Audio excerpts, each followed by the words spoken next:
ಎಲ್ಲರಿಗೂ ನಮಸ್ಕಾರ ಸ್ನೇಹಿತರೆ. ಪ್ರತಿ ತಿಂಗಳು LPG ಗ್ಯಾಸ್ ಸಿಲಿಂಡರ್ ತುಂಬಿಸಿಕೊಳ್ಳುವ ಎಲ್ಲ ಗ್ರಾಹಕರಿಗೆ ಕೇಂದ್ರ ಸರ್ಕಾರದಿಂದ ಹೊಸ ರೂಲ್ಸ್ ಜಾರಿ.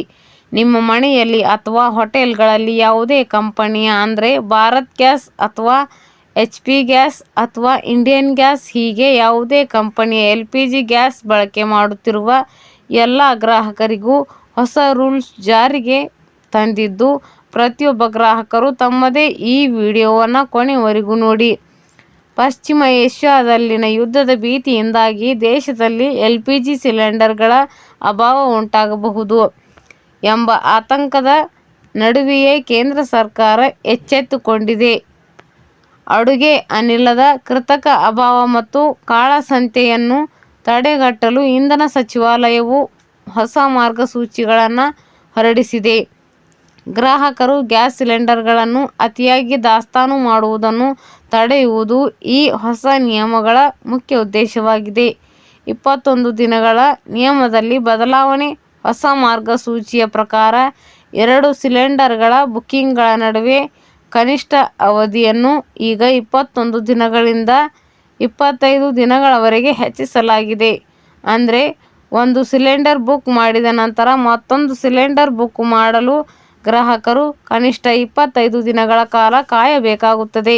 ಯುದ್ಧದ ಭೀತಿಯಿಂದಾಗಿ ಈ ಹಿಂದೆ 55 ದಿನಗಳಿಗೊಮ್ಮೆ ಬುಕ್ ಮಾಡುತ್ತಿದ್ದ ಗ್ರಾಹಕರು ಈಗ ಕೇವಲ 15 ರಿಂದ 20 ದಿನಗಳಲ್ಲಿ ಸಿಲಿಂಡರ್ ಬುಕ್ ಮಾಡುತ್ತಿರುವುದು ಸರ್ಕಾರದ ಗಮನಕ್ಕೆ ಬಂದಿದೆ.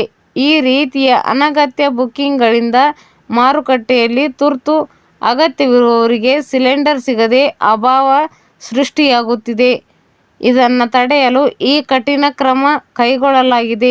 ವಾಣಿಜ್ಯ ಉದ್ದೇಶದ ಸಿಲಿಂಡರ್ಗಳಿಗಿಂತ ಮನೆಯ ಬಳಕೆಯ ಗ್ರಾಹಕರಿಗೆ ಅನಿಲ ಪೂರೈಕೆಯಲ್ಲಿ ಮೊದಲ ಆದ್ಯತೆ ನೀಡುವಂತೆ ತೈಲ ಕಂಪನಿಗಳಿಗೆ ಸರ್ಕಾರ ಸೂಚಿಸಿದೆ.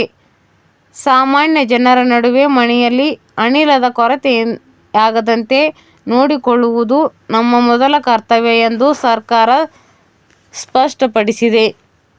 ಇದರೊಂದಿಗೆ ದೇಶೀಯ ರಿಫೈನರಿಗಳಿಗೆ LPG ಉತ್ಪಾದನೆಯನ್ನು ಗರಿಷ್ಠ ಮಟ್ಟಕ್ಕೆ ಹೆಚ್ಚಿಸುವಂತೆ ಆದೇಶ ನೀಡಲಾಗಿದೆ.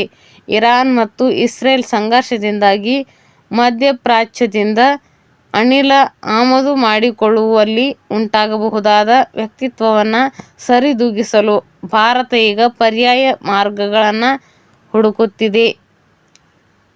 ಅಲ್ಜೀರಿಯಾ, ಆಸ್ಟ್ರೇಲಿಯಾ, ಕೆನಡಾ ಮತ್ತು ನಾರ್ವೆ ದೇಶಗಳು ಭಾರತಕ್ಕೆ LPG ಪೂರೈಸಲು ಮುಂದೆ ಬಂದಿದೆ. ಈ ದೇಶಗಳೊಂದಿಗೆ ಮಾತುಕತೆ ನಡೆಸಿ ಅನಿಲ ಪೂರೈಕೆಯಲ್ಲಿ ಸ್ವಾವಲಂಬನೆ ಸಾಧಿಸಲು ಕೇಂದ್ರ ಸರ್ಕಾರ ಸಜ್ಜಾಗಿದೆ.